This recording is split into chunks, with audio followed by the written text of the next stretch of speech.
Praise the Lord. കർത്താവിൻ്റെ ധന്യതിരുനാമം ഇന്ന് ഈ പ്രഭാതത്തിൽ മഹിമപ്പെടുമാറാകട്ടെ. വീണ്ടും ഒരു നല്ല പ്രഭാതം, നല്ല പൊൻപുലരി കർത്താവ് നമുക്ക് നൽകി തന്നു. സൂര്യൻ്റെ കിരണങ്ങൾ തഴുകി തൊട്ടുണർത്തുമ്പോൾ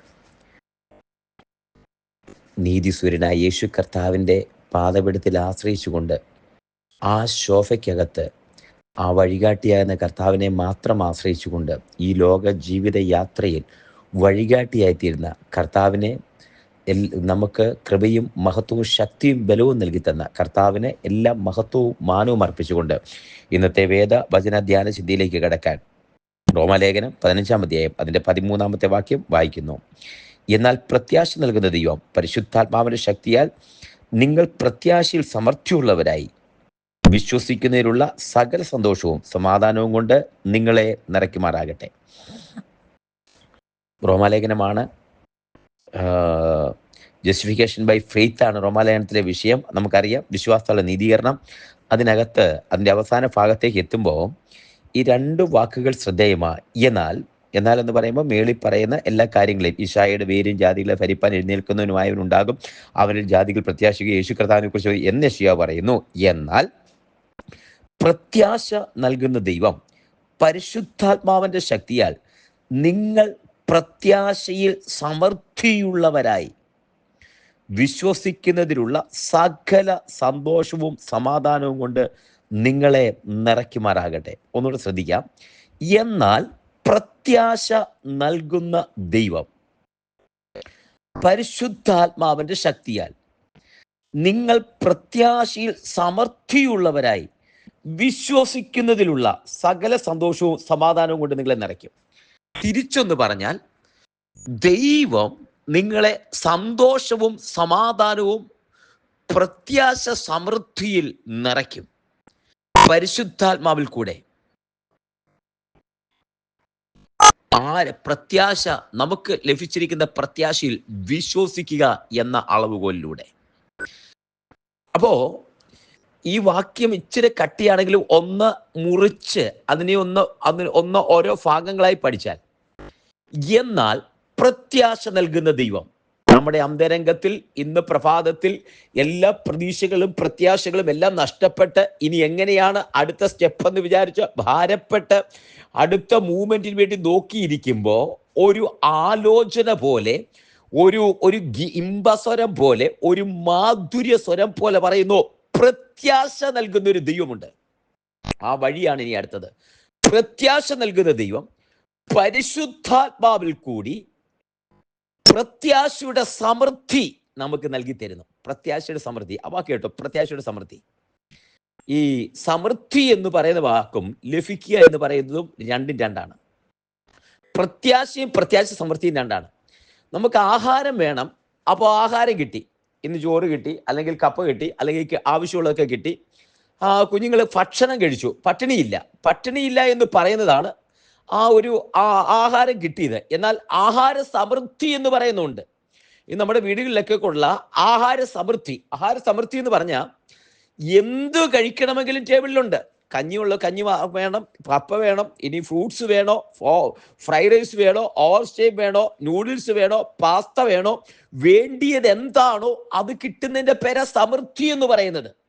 മറ്റേത് അത്യാവശ്യം ഭക്ഷണം കഴിച്ചു പോകുന്നു, അതല്ല ഭക്ഷണ സമൃദ്ധി. ഇതാണ് പറയുന്നത്. പ്രത്യാശയല്ല, പ്രത്യാശയുടെ സമൃദ്ധി. ഇനി അത് കോട്ടം വരത്തില്ല, എങ്ങനെയെന്നൊരു ചിന്ത വരത്തില്ല, മുന്നോട്ട് സ്റ്റെപ്പ് എടുത്ത് വെക്കാനൊരു എങ്ങനെയെന്ന് ചോദ്യം വരത്തില്ല. കാരണം പ്രത്യാശ സമൃദ്ധി, പ്രത്യാശയുടെ സമൃദ്ധി. ഹല്ലേലൂയ.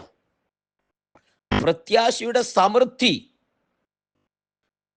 അത് ലഭിക്കുന്നത് ദൈവത്തിന്റെ പരിശുദ്ധാത്മാവിലൂടെയാണ്. കേൾക്കണമേ, ദൈവത്തിന്റെ പരിശുദ്ധാത്മാവിലൂടെ കുഞ്ഞെ നിനക്ക് പ്രത്യാശയുടെ സമൃദ്ധി ലഭിക്കുന്നു. ആ സമൃദ്ധി ലഭിച്ച ശേഷം എത്ര മാത്രമാണോ വിശ്വാസത്തിന്റെ അളവുപോലെ ഈ പ്രത്യാശ സമൃദ്ധി റിസീവ് ചെയ്യുമ്പോൾ എത്രമാത്രം കർത്താവിനെ വിശ്വസിക്കുന്നോ അതനുസരിച്ചാണ് ആ മെഷർമെന്റ് സന്തോഷത്തിന്റെയും സമാധാനത്തിന്റെയും, ദൈവം തരുന്ന സന്തോഷത്തിന്റെയും ദൈവം നിറയ്ക്കുന്ന സന്തോഷത്തിന്റെയും സമാധാനത്തിന്റെയും. ഇപ്പൊ വാക്യം ക്ലിയറായി. പ്രത്യാശയല്ല, ദൈവം തരുന്ന പ്രത്യാശ സമൃദ്ധി. അത് വിശ്വസിക്കുന്ന അളവ് കോലിനനുസരിച്ച് പരിശുദ്ധാത്മ വേദേഷ്ടം. ആ സമാധാനവും ആ സന്തോഷവും കൊണ്ട് കർത്താവ് നിന്നെ നിറയ്ക്കുന്നു. ഇങ്ങനെ നിറഞ്ഞു കഴിഞ്ഞാൽ പിന്നെ ഇനി ലോകത്തെക്കുറിച്ച് ചിന്തിക്കത്തില്ല. പിന്നെ മനുഷ്യരെക്കുറിച്ച്, കുറ്റം പറയുന്ന മനുഷ്യരെക്കുറിച്ച് ചിന്തിക്കത്തില്ല. നമ്മളെ ചൊറിയുന്ന, നമുക്ക് ഹൃദയത്തിനകത്ത് ചൊറിയുന്ന ആളുകളെ കുറിച്ച് നമ്മൾ ചിന്തിക്കത്തില്ല. കാര്യം പ്രത്യാശ സമൃദ്ധിയിലാണ് നിറഞ്ഞിരിക്കുന്നത്. ദൈവിക സന്തോഷവും സമാധാനവും വിശ്വാസത്തിന്റെ അളവുകോൽ അനുസരിച്ച് ലഭിച്ചിരിക്കുക. കുഞ്ഞെ, ഈ വചനം നീ കേൾക്കുമ്പോൾ ദൈവിക പ്രത്യാശയിൽ നിറയട്ടെ, ദൈവിക സന്തോഷത്താൽ നിറയട്ടെ. അങ്ങനെ നിറഞ്ഞിരിക്കുന്ന ഒരു വ്യക്തി, അങ്ങനെ ദൈവിക സന്തോഷത്താൽ ദൈവിക പ്രത്യാശയിൽ നിറഞ്ഞിരിക്കുന്ന ഒരു വ്യക്തി പിന്നെ ലോകത്തിലേക്ക് നോക്കത്തില്ല. ഇവിടുത്തെ കാര്യങ്ങൾ എന്തൊക്കെയായിരുന്നാലും എങ്ങനെയൊക്കെയായിരുന്നാലും അതൊരു പ്രശ്നമല്ല. ഹല്ലേലൂയ. അതിടപെടുന്ന ഒരു കാര്യമല്ല.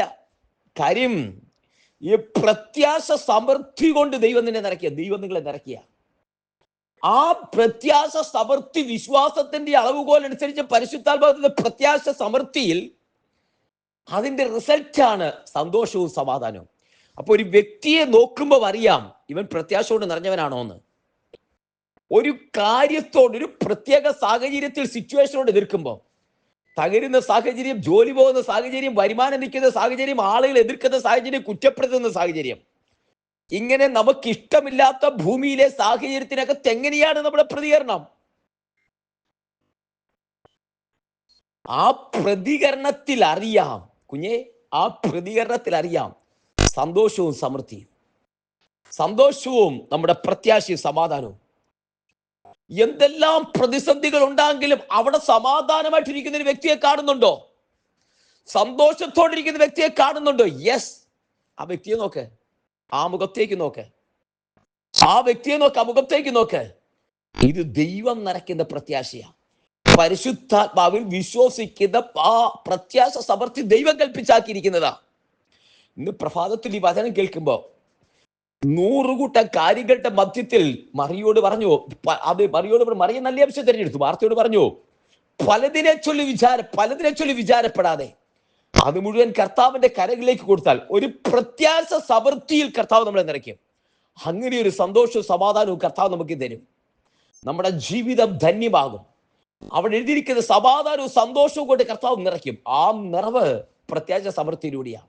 അത് ലഭിക്കുന്നത് വിശ്വാസത്തിന്റെ അളവുകൊണ്ട് നമ്മുടെ സ്പിരിച്വൽ മെച്യൂരിറ്റിയിലൂടെയാണ്. ആത്മീക പക്വതയിലേക്ക് നമ്മൾ നടന്നെടുക്കുകയാണ്. ആത്മീക പക്വതയിലേക്ക് പ്രത്യാശ വർദ്ധിക്കുമ്പോൾ ആത്മീക പക്വതയിലേക്ക് നടന്നെടുക്കുന്നു. ആത്മീക പക്വതയുള്ളവനെ തോൽപ്പിക്കാൻ ലോകത്തിൽ ആർക്കും കഴിയത്തില്ല. ദൈവകരങ്ങളിലേക്ക് കൊടുക്കാം. ഒരുമിച്ച് പ്രാർത്ഥിക്കുക. സ്വർഗീയ പിതാവേ, ജനത്തെ ഞാൻ അനുഗ്രഹിച്ച് പ്രാർത്ഥിക്കുന്നു. ഈ വചനം കേൾക്കുന്ന എല്ലാവരെയും അനുഗ്രഹിക്കുന്നപ്പാ കർത്താവേ, ജീവിതത്തിന്റെ സാഹചര്യത്തിനകത്ത് പിടിച്ചു നിൽക്കാൻ പ്രത്യാശ സമൃദ്ധിയോടെ, സന്തോഷത്തിന്റെ സമാധാനത്തിന്റെ നിറവായി പിടിച്ചു നിൽക്കാൻ ദൈവം ജനത്തെ അനുഗ്രഹിക്കുന്നതിനായി സ്തോത്രം ചെയ്യുന്ന കർത്താവേ, സഭയിലെ വാത്സല്യ പ്രിയപ്പെട്ടവരെ, പ്രാർത്ഥനാ കൂട്ടായ്മയുള്ള പ്രിയപ്പെട്ടവരെ എല്ലാവരെയും അനുഗ്രഹിച്ച് പ്രാർത്ഥിക്കുന്നു. അസാധാരണമായൊരു ദൈവ സാന്നിധ്യം കൊണ്ട് നിറയ്ക്കുന്നു. ദൈവകരം കൂട്ടിക്ക് ആത്മാവിൽ ബലപ്പെടുത്തും. ദൈവത്തിന്റെ ശക്തി വ്യാപരിക്കുന്നതിനായി സ്തോത്രം ചെയ്ത് തൃക്കരങ്ങളിൽ സമർപ്പിക്കുന്നു. ദൈവശക്തിയാൽ നിറയ്ക്കുന്നതിനായി സ്തോത്രം അപ്പാ. കർത്താവിന്റെ കരം കൂട്ടിരിക്കും, ആത്മാവിൽ ബലപ്പെടുത്തും. അസാധാരണമായൊരു ദൈവ സാന്നിധ്യം കൊണ്ട് നിറയ്ക്കുന്നതിനായി സ്തോത്രം തൃക്കരങ്ങളിൽ സമർപ്പിക്കുന്നു. പ്രാർത്ഥന ഇരിക്കാൻ സ്തോത്രം. എല്ലാ മാനവോഹത്തോടും എടുക്കും യേശുവിൻ നാമത്തിൽ തന്നെ. ആമേൻ, ആമേൻ. കർത്താവ് എല്ലാവരെയും അനുഗ്രഹിക്കട്ടെ. നാളെ നമുക്ക് വീണ്ടും കാണാം. അതുവരെ കൃപയ്ക്കുള്ളിൽ മറയാം. God bless you and walk with Jesus. കർത്താവിന്റെ ആത്മാവോട് ചേർന്ന് നിൽക്കാം. Thank you so much.